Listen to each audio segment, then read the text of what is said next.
Ok, parfait. Alors, les actualités en vaccin, elles sont nombreuses. J'ai fait des choix et j'ai choisi de parler plus spécifiquement de la vaccination des personnes plus âgées.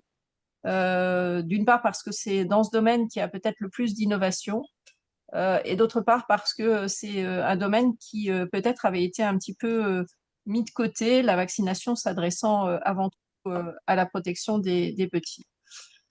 Alors pour démarrer, je voulais reprendre cette publication récente dans le Lancet qui me paraît vraiment importante, surtout à une période où le vaccin peut être par certains remis en cause et on voit actuellement aux États-Unis toutes les discussions qu'il peut y avoir autour du vaccin et des difficultés que vont avoir certains parents à vacciner leurs enfants. Donc je pense que c'est vraiment très important d'avoir ces chiffres en tête et d'être capable d'apporter ces informations sur l'intérêt de la vaccination et l'efficacité du vaccin.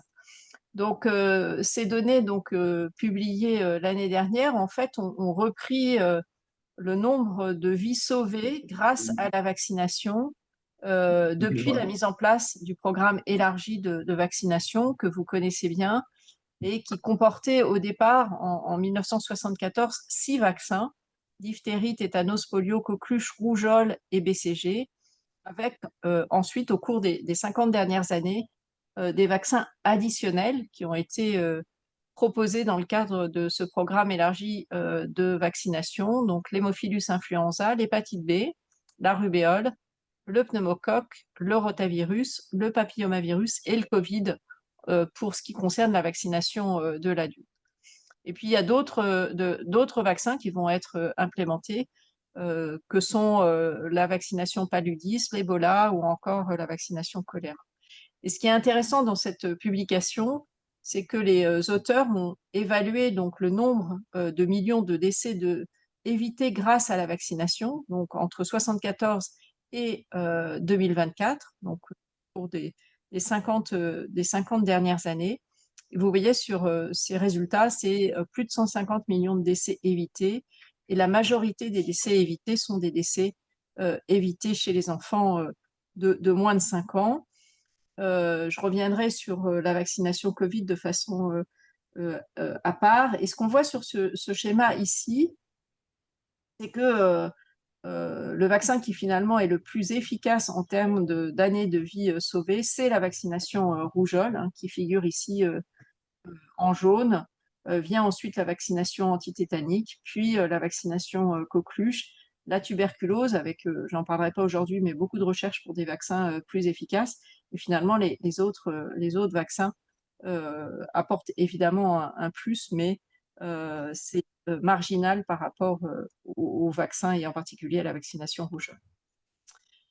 Alors, des succès de vaccins, il y en a plein. J'ai choisi de m'attarder là aussi sur un vaccin qui a permis des progrès considérables, hein, qui est finalement, après l'hépatite B, le deuxième vaccin qui permet la prévention du cancer. C'est la vaccination contre les infections à papillomavirus. Et après les données qui avaient été générées pour permettre la mise sur le marché de ce vaccin, on a maintenant des données qu'on appelle en vie réelle, qui ont été générées dans des pays où l'Organisation de la santé et de la vaccination permet de faire ce type d'études et qui permettent de vérifier et de préciser l'efficacité, cette fois-ci en vie réelle, sur le cancer du col de l'utérus de cette vaccination HPV. Donc ça, c'est une des 2 études qui ont été publiées. J'ai choisi de vous présenter celle-là, mais il y en a une autre au Royaume-Uni qui donne exactement les mêmes résultats. C'est une étude réalisée en Suède à partir de registres de vaccination qui sont couplés au registre de données de santé. Et dans cette étude, ils ont comparé l'incidence du cancer du col de l'utérus, du cancer invasif, hein, donc on n'est plus dans les lésions précancéreuses, mais on est bien dans le cancer invasif du col de l'utérus. Ils ont comparé l'incidence de ces cancers chez des jeunes filles ou des jeunes femmes vaccinées et chez celles qui n'étaient pas vaccinées. Donc vous avez en orange l'incidence cumulée de ces cancers du col de l'utérus dans la population non vaccinée. Et puis, vous avez ici l'incidence en bleu ou en vert dans les populations des jeunes filles qui ont été vaccinées selon l'âge auquel ces jeunes filles ont été vaccinées. Donc, ici en bleu, des jeunes filles ou jeunes femmes qui ont été vaccinées après l'âge de 17 ans, entre 17 et 30 ans. Et puis en vert, vous avez l'incidence dans la population des jeunes femmes qui ont été vaccinées avant l'âge de 17 ans. Et vous voyez très clairement que plus on vaccine tôt et plus le vaccin va être efficace sur la prévention du cancer du col de l'utérus. Donc ça ne veut pas dire qu'il ne faut pas vacciner plus tardivement, mais ça veut dire que en termes d'efficacité, plus on va vacciner tôt dans la vie et avant les premiers rapports sexuels, puisque ce virus est un virus extrêmement contagieux, et plus l'efficacité sur la prévention du cancer du col de l'utérus va être important.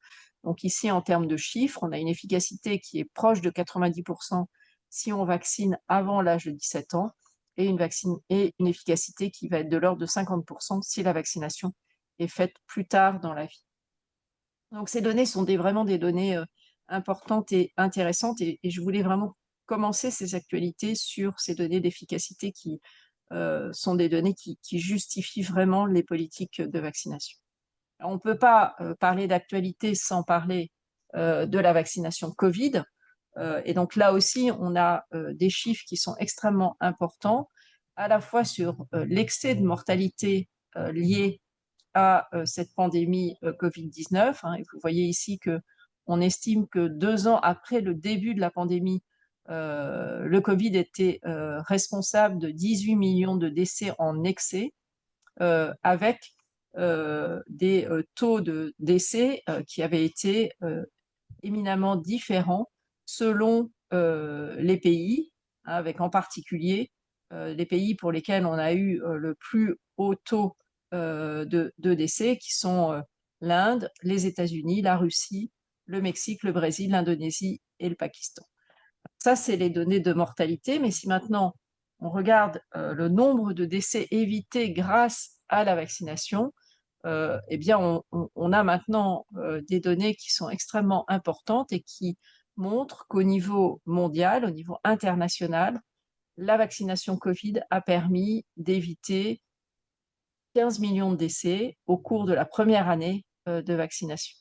Et si on s'intéresse plus précisément aux décès évités en Europe, et là, c'est des données entre l'introduction du vaccin, c'est-à-dire toute fin décembre 2020, début décembre 2021 et mars 2023, donc un peu plus de 2 ans de vaccination. On considère qu'on a réduit d'environ 57% les décès, soit environ 1,4 million de vies sauvées en Europe chez les adultes de plus de 25 ans. Et évidemment, les décès évités l'ont été essentiellement dans la population la plus âgée. 96% des décès évités sont observés dans la population âgée de 60 ans et plus, la moitié parmi les sujets âgés de 80 ans et plus. Deuxième information intéressante, c'est que le rappel, donc on est parti initialement sur une vaccination avec 2 doses de vaccin, eh bien quand on regarde l'intérêt de la 3e dose ou la première dose de rappel, eh bien cette première dose de rappel a permis d'éviter environ la moitié des décès évités. Et contrairement à l'impression qu'on pourrait avoir, en fait, la majorité des décès ont été évités durant la période Omicron. D'une part, parce que le vaccin a été disponible plus tardivement après le début, et donc assez rapidement, on a été confronté aux variants Omicron, mais aussi parce qu'Omicron a été beaucoup plus transmissible, avec une diffusion beaucoup plus rapide, et qu'il a diffusé après les périodes où on a mis en place d'autres types de protection, et en particulier toutes les périodes de confinement. Voilà, donc c'est des chiffres qui sont importants et qui vont aussi avec les données qu'on a pu cumuler sur la sécurité du vaccin, puisque bien évidemment, il y a un impact. L'efficacité, c'est une chose, mais quelle est la sécurité de ces vaccins? Et donc, on peut observer que ces vaccins qui ont été utilisés de façon extrêmement importante, avec un nombre de sujets vaccinés dans le monde, ont été extrêmement bien toléré, hein, malgré toutes les discussions et toutes les polémiques qu'il y a pu avoir autour de ces vaccins et de ces vaccins ARN, puisque quand on regarde les données de sécurité qui ont été colligées, les vaccins ARN ont présenté essentiellement une toxicité cardiaque, mais qui était une toxicité d'une part transitoire, hein, réversible, avec des myocardites ou des péricardites qui ont été dans tous les cas réversibles, qu'on a vu essentiellement dans les 10 premiers jours et essentiellement après la deuxième dose, et qu'on a vu plus fréquemment chez les personnes les plus jeunes et en particulier chez les hommes jeunes. Alors, le deuxième grand type de vaccin qui a été utilisé, c'est les vaccins qu'on appelle à vecteur viral, en particulier le vaccin d'AstraZeneca. Et là, on a été confronté à des complications qui apparaissaient pour la première fois après vaccination, qui sont ces fameux syndromes thrombotiques thrombocytopéniques, qui ressemblent tout à fait à ce qu'on peut observer avec l'héparine, avec les thrombopénies induites à l'héparine, et qui ont été responsables cette fois-ci d'accidents sévères, thrombotiques, avec, dans certains cas, des décès liés à ces accidents thrombotiques veineux, mais aussi artériels, en particulier neurologiques ou digestifs. Et puis le deuxième type d'effet secondaire qu'on a observé avec ces vaccins à vecteurs viraux, c'est une toxicité neuromusculaire avec la survenue de syndrome de Guillain-Barré. Donc là aussi, des effets potentiellement sévères. Donc c'est une des explications qui fait qu'aujourd'hui, on est, on a pour la vaccination Covid exclusivement, en tous les cas en Europe, des vaccins à ARN messagers, et qu'on devrait avoir pour les années qui viennent potentiellement des vaccins sous-unitaires, donc avec des technologies plus classiques qui sont des vaccins qui ont montré aussi leur efficacité, qui peut-être seront plus acceptés que les vaccins ARN, qui restent encore très très polémiques, mais surtout qui pourraient permettre d'apporter une protection peut-être prolongée, puisque une des limites de ces vaccins ARN, c'est la durée de l'immunité, avec la nécessité de faire des revaccinations, en particulier chez les sujets les plus âgés, où on peut être amené, dans certaines situations, à revacciner au bout de 6 mois. Alors, un des problèmes majeurs avec ces vaccins Covid, c'est leur accessibilité et une inégalité d'accès, en particulier au début de la pandémie, dans les pays à plus faible niveau de revenus, hein, et on considère que dans le monde, à peu près 70 de la population a reçu au moins une dose de vaccin, mais dans les pays à faible niveau de revenus, c'est moins de 30 hein, on est aux alentours de 26 de la population qui a reçu une dose de vaccin, et donc ça, c'est un enjeu vraiment important. J'en reparlerai pas après, mais l'accessibilité aux vaccins, et en particulier l'accessibilité aux vaccins en période d'émergence, est vraiment une question qui doit être posée, et sur laquelle on doit pouvoir travailler pour permettre un accès à la vaccination pour l'ensemble de la population, et pas uniquement pour les pays les plus riches. Alors, je vais vous parler maintenant des vaccins, et en particulier des vaccins pour les personnes les plus âgées, puisque c'est dans cette dans cette population qu'on a aujourd'hui le plus de nouveautés, le plus d'innovations. Et pourquoi ces innovations? Ben, là, ici, c'est la pyramide des âges en France, mais on assiste évidemment à un vieillissement très important de la population, avec une augmentation de l'espérance de vie. En France, l'espérance de vie à la naissance, elle est de 85 ans pour les femmes et de 80 ans pour les hommes, avec parallèlement une diminution du nombre de naissances, pardon, et donc en fait une augmentation de la population plus âgée. On considère ici en 2025 que presque 22% de la population française a plus de 65 ans. Il y a 20 ans, c'était 16%, et presque 11% de la population française a plus de 75 ans. c'était 8% en 2005, donc il y a 20 ans. Donc il y a vraiment un enjeu de pouvoir prévenir les infections dans ces populations plus âgées, parce qu'on va le voir juste après, mais l'infection va être plus sévère dans ces populations et va surtout entraîner, dans certains cas, des complications et une perte d'autonomie, donc des coûts importants pour la société. Alors, les plus vieux, ils ont, je ne sais pas pourquoi il y a une barre rouge ici, désolé, ils ont une baisse de leur immunité, ce qu'on appelle l'immunosénescence, qui va être responsable à la fois de l'augmentation de l'incidence du cancer. En vieillissant, on a un risque de présenter un cancer qui va augmenter. On a une augmentation du risque de faire des formes sévères d'un certain nombre d'infections. Ici, c'est donné et la proportion des décès en fonction de l'âge et du sexe. On voit que les personnes les plus âgées, de façon générale, sont plus à risque de faire des décès. C'était d'autant plus important chez les hommes.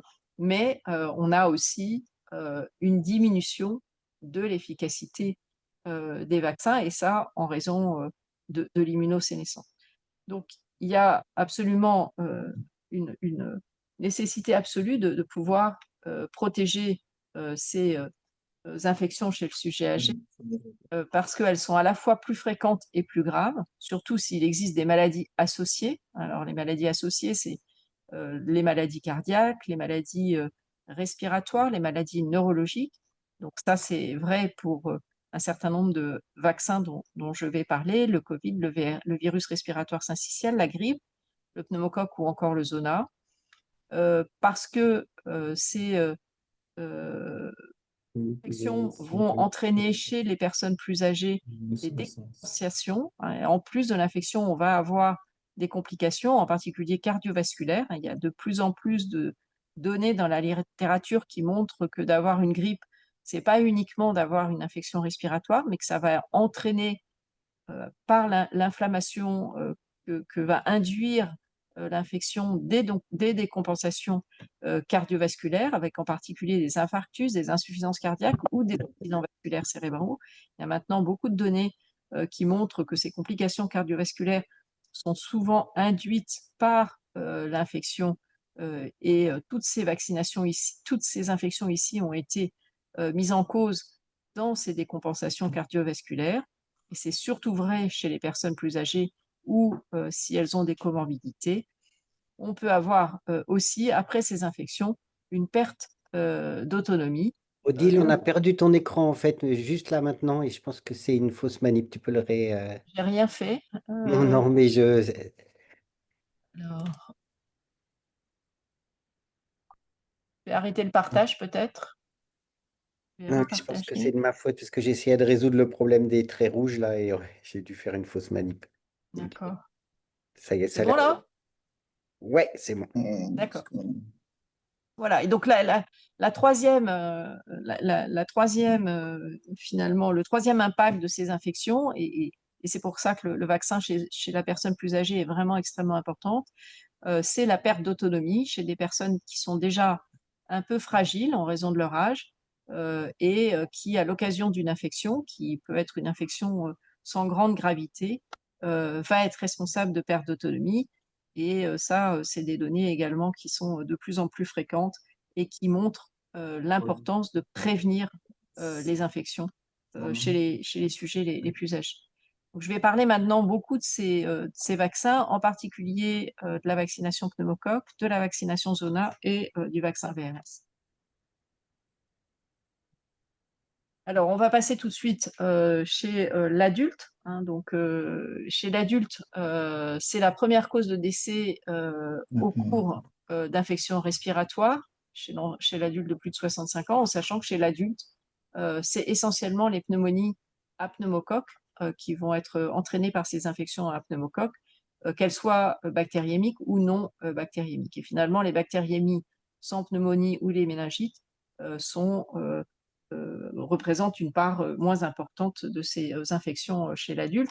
Je vous remets juste ici les données chez l'enfant. Chez l'enfant, on a une part importante, bien sûr, de l'otite moyenne aiguë, de la pneumonie, de la bactériémie ou des méningites, donc une répartition de ces infections à pneumocoque qui est différente selon les tranches d'âge. Alors, deuxième notion importante du pneumocoque, c'est finalement son incidence. Donc, son incidence, elle va être maximum, mais finalement, c'est le cas pour beaucoup de maladies infectieuses chez les petits, et en particulier dans la première année de vie. Mais vous voyez que l'incidence, elle est finalement aussi importante maintenant chez les sujets les plus âgés. C'est là-dessus. Et on a des données épidémiologiques qui montrent que l'âge, maintenant, c'est un facteur de risque à lui seul. En France, pendant longtemps, on a eu une recommandation de vaccination, une politique vaccinale contre le pneumocoque qui était réservée chez l'adulte aux personnes qu'on appelle avec comorbidité, c'est-à-dire qui avaient des maladies cardiaques, respiratoires, le diabète, un certain nombre de maladies chroniques qui étaient associées, l'immunodépression, qui était associée à un risque d'infection à pneumocoque. Et puis les données sont maintenant assez franches, assez claires et montrent que l'âge en tant que tel est un facteur de risque à lui seul d'infection à pneumocoque. Et la France vient de changer ses recommandations pour une vaccination systématique de toutes les personnes de plus de 65 ans. Alors, quels sont les vaccins pneumocoques qui sont disponibles? Donc, tous les vaccins sont des vaccins qu'on appelle polyosidiques, puisqu'ils sont fabriqués à partir de la capsule du pneumocoque. Leur composition, donc vous le savez, c'est plusieurs sérotypes et qui vont être choisis en fonction de leur fréquence, de leur virulence, de leur résistance aux antibiotiques et surtout, ce que je n'ai pas fait figurer ici, mais qui figure sur la diapo d'après, c'est de leur évolution, puisque la vaccination va impacter sur la circulation des sérotypes avec ce fameux phénomène de remplacement. Donc, on a une surveillance extrêmement soigneuse et précise des sérotypes qui circulent. Donc, en France, en 2025, on a, j'ai mis les 3 vaccins, mais on a essentiellement maintenant 2 vaccins qui sont des vaccins conjugués, un vaccin à 15 valences et un vaccin à 20 valences. Tous les deux donc, ont une AMM chez l'adulte, avec une AMM pour le 15 valence également chez l'enfant. On a toujours le fameux Pneumovax ou Pneumo 23, mais qui n'a quasiment plus d'indication maintenant. Et puis, on attend le remboursement d'un vaccin conjugué 21 valent, et je vais vous en dire un tout petit mot, qui lui a été développé spécifiquement pour être utilisé chez l'adulte avec des sérotypes qu'on voit chez l'adulte. Voilà, donc si vous regardez la composition de ces vaccins, et on voit l'évolution au cours du temps, donc le vaccin qui était disponible conjugué jusqu'à peu de temps, c'était le vaccin 13 valent qui avait succédé au vaccin initial, le Prevnar, qui comportait 7 sérotypes. Et puis, donc, ont été ajoutés des sérotypes additionnels qui permettent de protéger contre les sérotypes de remplacement, donc qui ont pris la place de ces sérotypes qui ont disparu avec la mise en place des campagnes de vaccination. Et je vous disais juste avant, donc un nouveau vaccin est autorisé en Europe et on attend son remboursement en France, qui est le vaccin 21 valent. C'est un vaccin spécifiquement développé pour l'adulte et ce vaccin-là, vous le voyez, n'est pas un vaccin qui additionne les sérotypes aux vaccins déjà disponibles, comme le 20 ou comme le 15 valent, mais c'est un vaccin qui va apporter des sérotypes, une protection contre des sérotypes additionnels, avec l'hypothèse qu'en vaccinant les enfants, on a un impact très fort sur les sérotypes qui sont compris dans les vaccins de l'enfant et qu'on va avoir besoin, pour augmenter la couverture sérotypique et la protection de l'adulte, d'ajouter des sérotypes spécifiques à l'adulte. Et donc, ça se traduit comment? Si on regarde ici, quels sont les sérotypes qui sont couverts par les différents vaccins conjugués chez l'adulte, c'est les sérotypes qui circulent chez l'adulte, bien le vaccin conjugué 21 valent permis d'augmenter par rapport aux 20 valent qui était le dernier disponible et va permettre de protéger contre 24% en plus d'infections qui sont observées chez l'adulte.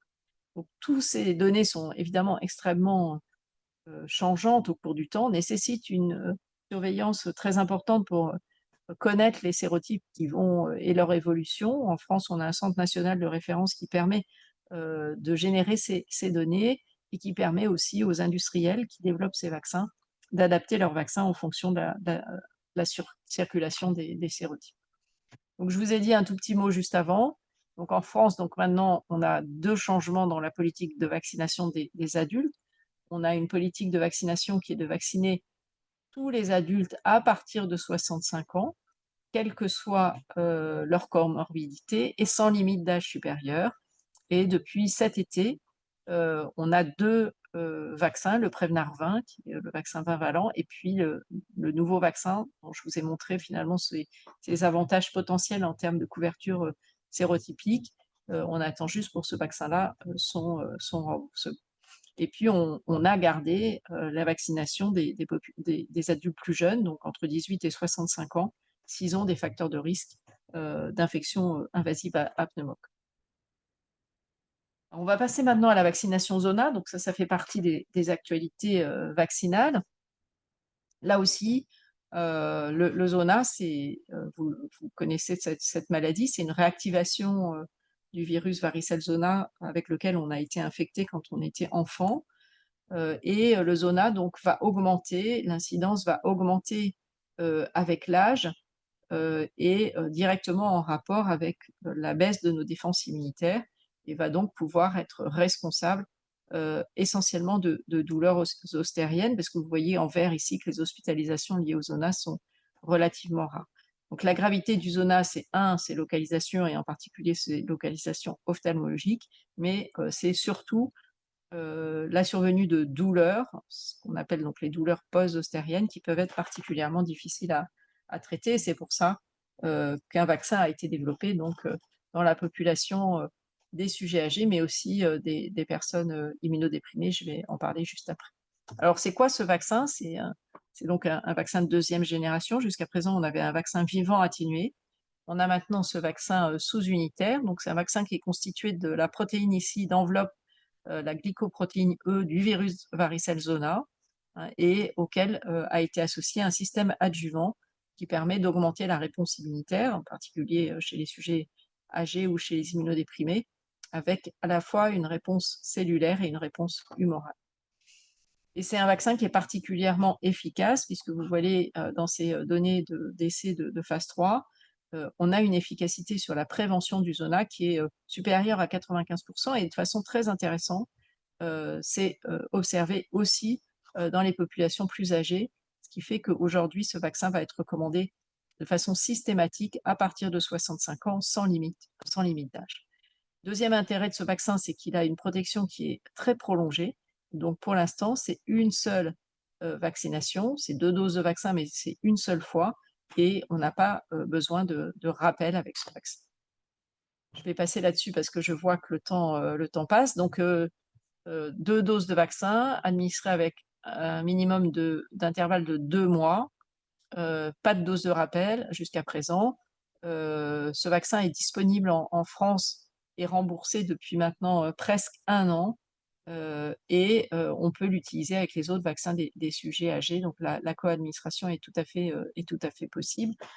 C'est un vaccin qui reste cher, hein, puisque vous voyez, c'est presque 190 € la dose, et il faut 2 doses pour que ce vaccin soit efficace. On va passer maintenant aux nouveautés concernant la prévention des infections à VRS, avec l'introduction récente d'un vaccin adulte et de la possibilité de protéger aussi les nourrissons. J'en parlerai juste après. Alors, c'est quoi ces vaccins? C'est des vaccins qui utilisent comme antigène la protéine de fusion du VRS, donc la protéine F. Et on a maintenant 3 vaccins qui peuvent être utilisés chez l'adulte. 2 vaccins qui sont des vaccins protéiques, donc une plateforme classique, une protéine recombinante. Un des 2 comporte un adjuvant, et le 3e vaccin est un vaccin AR.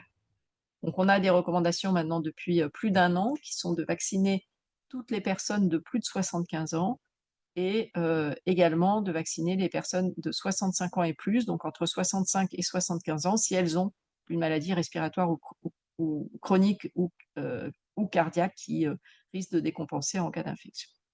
Donc c'est une seule dose de vaccin. Pour l'instant, il n'y a pas de rappel et on est en attente du remboursement actuellement en France. Donc c'est pas une campagne encore de vaccination qui a démarré. Alors c'est quoi les données d'efficacité? Ben, c'est un vaccin qui est efficace, hein. Ici, vous avez les résultats d'efficacité des trois vaccins. C'est à peu près les mêmes efficacités. C'est pas tout à fait, il n'y a pas eu de comparaison et c'est pas exactement les mêmes méthodologies d'essais cliniques, mais globalement, c'est des vaccins qui sont plus efficaces que la grippe, hein. On est de l'ordre de 80% à peu près d'efficacité avec un profil de sécurité qui semble tout à fait acceptable. Je passe là-dessus. Chez le nourrisson, bah, là aussi, il y a eu des progrès et on espère vraiment que ces progrès vont pouvoir être aussi adaptés aux pays à plus faible niveau de revenu parce qu'on sait que l'infection AVRS présente aussi un fardeau important et une mortalité importante dans ces pays.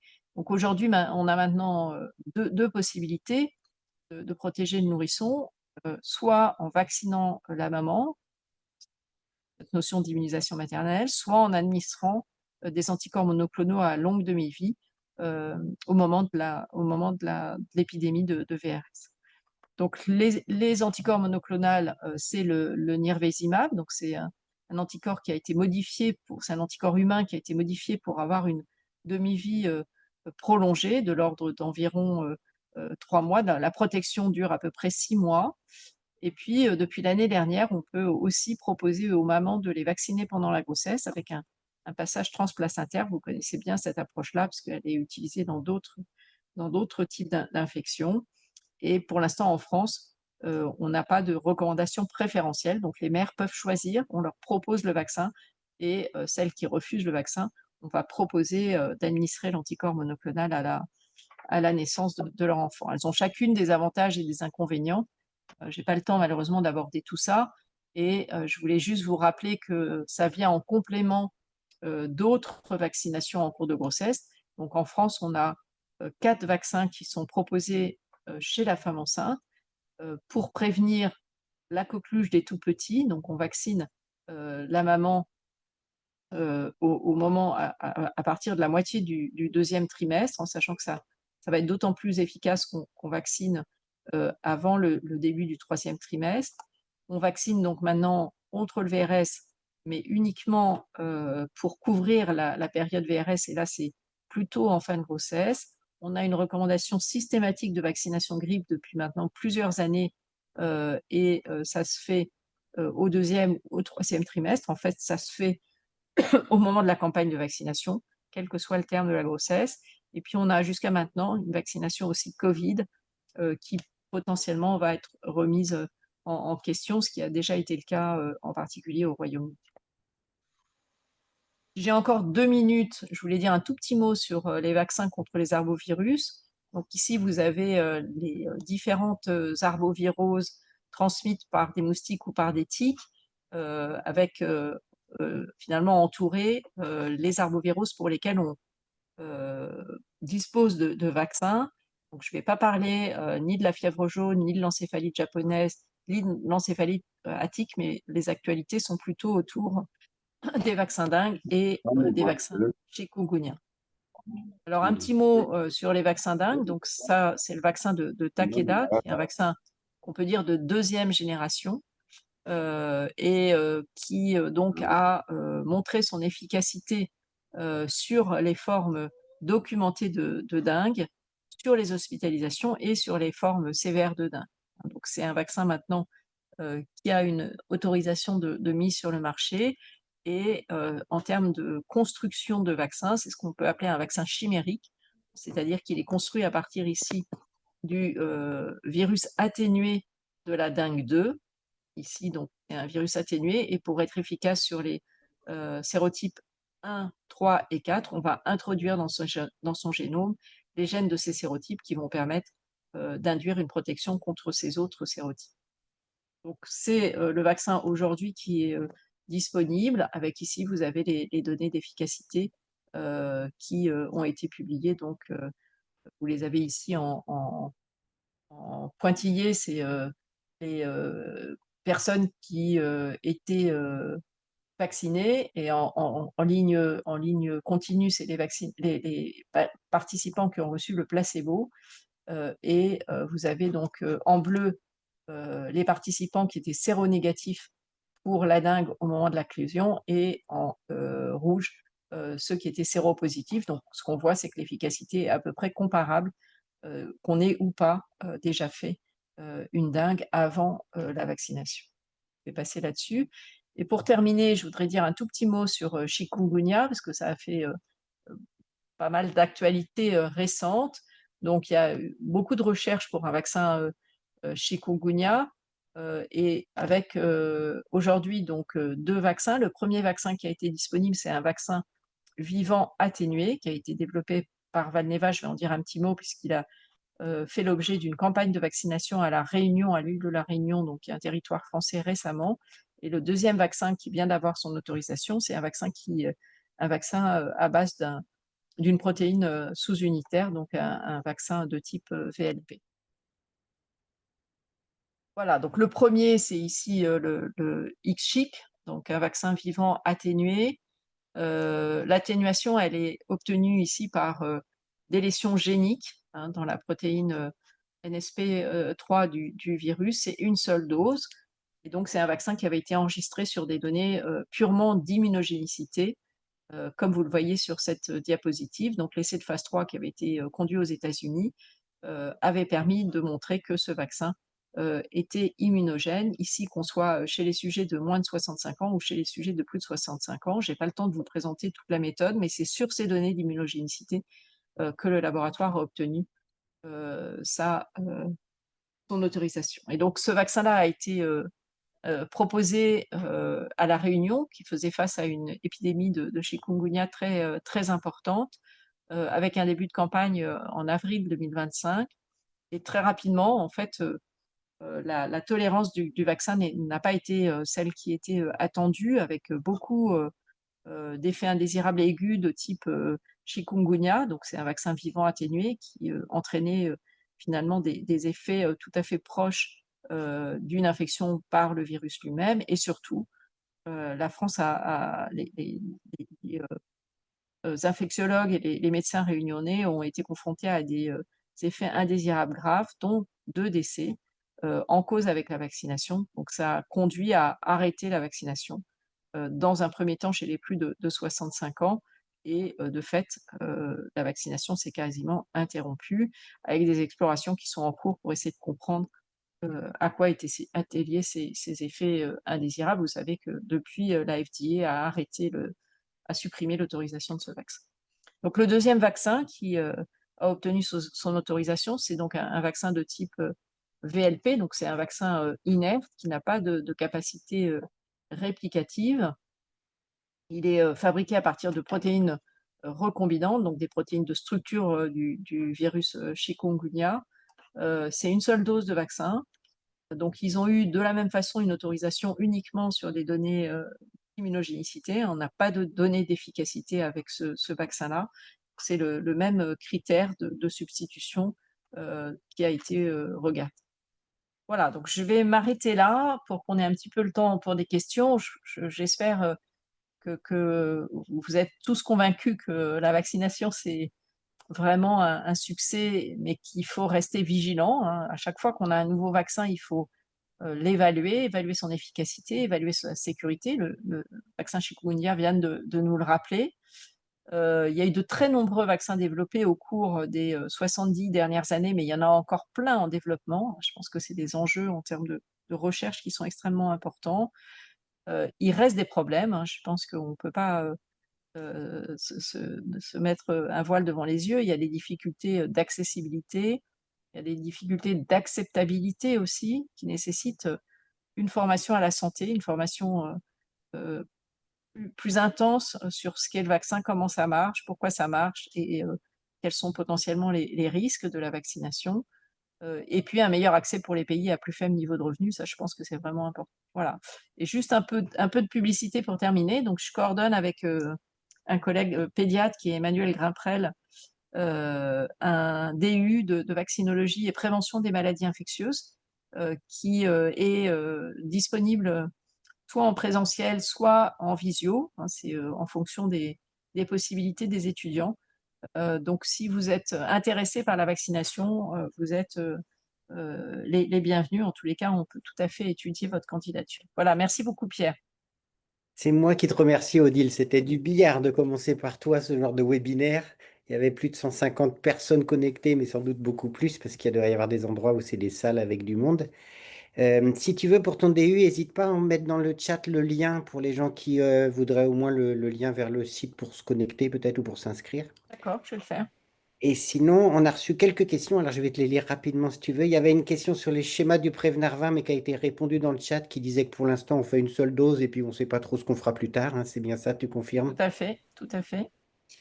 Ensuite, il y a notre collègue Ali Mansaré du Sénégal qui demande si tu as des données africaines sur l'efficacité du vaccin contre le cancer du col par rapport à l'âge de vaccination, donc en Afrique. Alors, je ne pense pas avoir vu de données en Afrique et moi, j'avais la perception que la couverture vaccinale était faible en Afrique. Donc, je ne peux pas vous répondre à cette question, mais vous en avez peut-être. La deuxième question, c'était quelle stratégie développer pour éviter l'inégalité vaccinale au cours des pandémies émergentes? C'est une vaste question. Alors, c'est une vaste question. On l'a observé, y compris en France, hein, c'est-à-dire qu'on a eu une inégalité de couverture vaccinale en France, une inégalité sociale avec une plus faible couverture vaccinale dans les milieux moins favorisés, qui étaient par ailleurs plus touchés par le Covid. Et déjà, au niveau français, c'est difficile. Au niveau international, bah, il y a des discussions et il y a en particulier tout un travail de ce qu'on appelle préparedness. Et parmi ce travail de meilleure préparation à une pandémie, parce qu'on on est quasiment certain qu'on va être confronté à des nouvelles pandémies, fait, parmi les questions posées et les sujets de travail, cette meilleure accessibilité en fait partie. Ensuite, une question sur les actualités chez les immunodéprimés VIH. Est-ce qu'il y a des nouveaux vaccins, des nouvelles recommandations? Alors, vaccin VIH, il n'y a plus beaucoup de recherches. Moi, à titre personnel, je pense qu'on n'aura jamais de vaccin contre le VIH, d'autant qu'on a maintenant des traitements administrés 2 fois par an qui permettent une protection à quasi 100%. On vient de mettre à jour les recommandations de vaccination des patients VIH. Donc, si vous voulez, vous pouvez y avoir accès sur Internet, hein. Ça fait partie de la mise à jour du rapport d'experts sur la prise en charge des patients infectés par le VIH. Et en particulier, le vaccin pneumo 21 valent, il a été évalué spécifiquement chez les patients VIH parce qu'on sait qu'il présente un surrisque d'infection. Donc, il n'y a pas de choses spécifiques, mais on a mis à jour, on a proposé aussi la vaccination grippe avec des vaccins plus immunogènes, ce qu'on appelle les vaccins augmentés. Bon, voilà, il y a un certain nombre de sujets que vous pourrez retrouver dans la mise à jour du rapport d'experts. Alors, je vais bientôt arrêter de prendre les questions, mais j'en ai encore quelques-unes. D'abord, il y a pas mal de personnes qui demandent s'ils pourront avoir ton support, Odile. Est-ce qu'on pourra Pas de le faire problème, diffuser par Cosi? je vous l'enverrai. Super. Ensuite, est-ce que ça vaut le coup de se faire vacciner contre l'HPV si on a déjà eu des rapports et éventuellement même en période de préménopause, mais qu'on a un HPV test négatif, enfin qu'on n'a pas de Alors, HPV à haut risque? Alors, il n'y a pas d'indication à faire la recherche d'HPV avant de la vaccination. Deuxième question, le cancer du col de l'utérus, il se développe environ 20 ans après l'infection. Donc, voilà, il n'y a pas non plus. Donc, globalement, on ne vaccine pas après l'âge de 45 ans. Par contre, on peut vacciner des gens sans faire la recherche d'HPV. Un tout petit bémol par rapport à ça, il y a maintenant certaines données qui montrent que chez quelqu'un qui a fait une dysplasie, la vaccination pourrait être intéressante. Alors, ça reste encore vraiment discuté, mais il y a de plus en plus de données dans la littérature qui semblent être en faveur de l'intérêt de la vaccination chez des gens qui ont été traités pour une dysplasie, une infection HPV, alors qu'il n'y a pas vraiment beaucoup de rationnel. Donc voilà, je peux juste vous dire ça. Donc on peut tout à fait faire la vaccination. Mais le rapport coût-efficacité, parce que c'est un vaccin cher, va diminuer avec l'âge, de fait, hein, puisque l'efficacité va être moins importante et le coût va rester le même. Et peut-être dire un tout petit mot, parce que j'en ai pas parlé, mais il y a de plus en plus de données qui montrent qu'une seule dose de vaccin, en particulier chez le jeune, hein, chez le grand enfant, vers 11-13 ans, ça suffit. Donc il faut probablement investir dans campagne de vaccination avec une seule dose, mais à condition de le faire quand même plus précocement au cours de la vie.